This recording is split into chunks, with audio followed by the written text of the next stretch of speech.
पलामू उत्पात सिपाही की दौड़ में शामिल 3 अभ्यर्थियों की मौत, 5 रिम्स रेफर। पलामू के चियाकी हवाई अड्डा परिसर में उत्पात विभाग के सिपाही पद पर बहाली के लिए शारीरिक जांच और दौड़ हो रही है।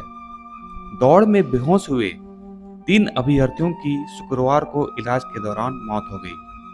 मृतकों में एमएमसीएच में भर्ती कोटा निवासी प्रदीप कुमार, यहाँ के निजी अस्पताल में भर्ती पलामू के छतरपुर के कव्वल गांव का निवासी अरुण कुमार उर्फ गुड्डू और गुरुवार को रिम्स रेफर किए गए रांची के ओरमांझी निवासी अजय कुमार शामिल हैं। तीनों की उम्र 23 से 25 साल के बीच है।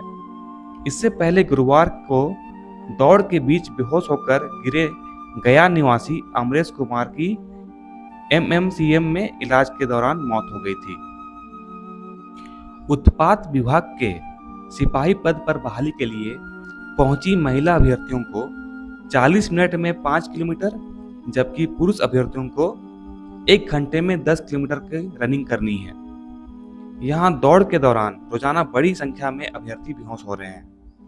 27 से 30 अगस्त के बीच यहां से 82 अभ्यर्थियों को बेहोशी की हालत में एमएमसीएच में भर्ती कराया गया है। शुक्रवार दोपहर 12:40 तक 22 अभ्यर्थी दौड़ने के क्रम में बेहोश होकर गिर गए। इन सभी को एम्बुलेंस द्वारा एमएमसीएच लाया गया। हालात गंभीर होने के कारण इनमें से 4 अभ्यर्थियों को रिम्स रेफर कर दिया गया। वहीं गुरुवार को शहर के निजी अस्पताल में भर्ती एक अन्य अभ्यर्थी दीपक कुमार को भी शुक्रवार को रांची रेफर किया गया।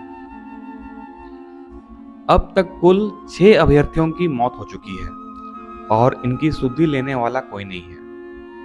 एक साधारण सी नौकरी की आस में युवा जान की बाजी लगा दे रहे हैं। आखिर इन मौतों का जिम्मेदार कौन है? इसका पहला दोष मैं राज्य सरकार को देना चाहूंगा, क्योंकि ये सरकार 4.5 सालों से सो रही थी।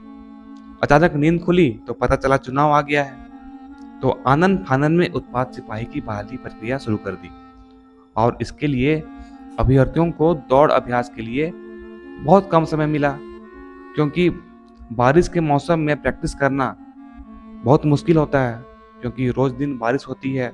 बारिश में लोग कहाँ जाएंगे प्रैक्टिस करने। दूसरा और सबसे बड़ा कारण है कि अभ्यर्थी 1 बजे रात से ही भूखे प्यासे दौड़ की जगह पहुंच जाते हैं, ताकि दौड़ पहले हो सके। और मैनेजमेंट द्वारा काफी धीरे धीरे प्रक्रिया की जाती है और काफी देर से दौड़ा जाता है। और सुबह की दौड़ और दोपहर की धूप की दौड़ में बहुत अंतर होता है।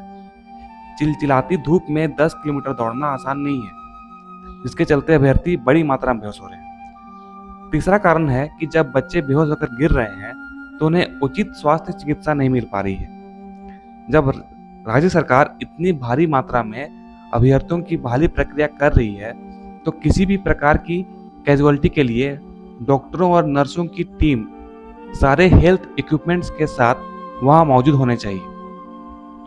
मेरा अनुरोध उन अभ्यर्थियों से है जिसका प्रॉपर प्रैक्टिस नहीं है और वे सोच रहे हैं कि मेरा दौड़ निकल जाएगा, तो कृपया करके आप ना जाएं।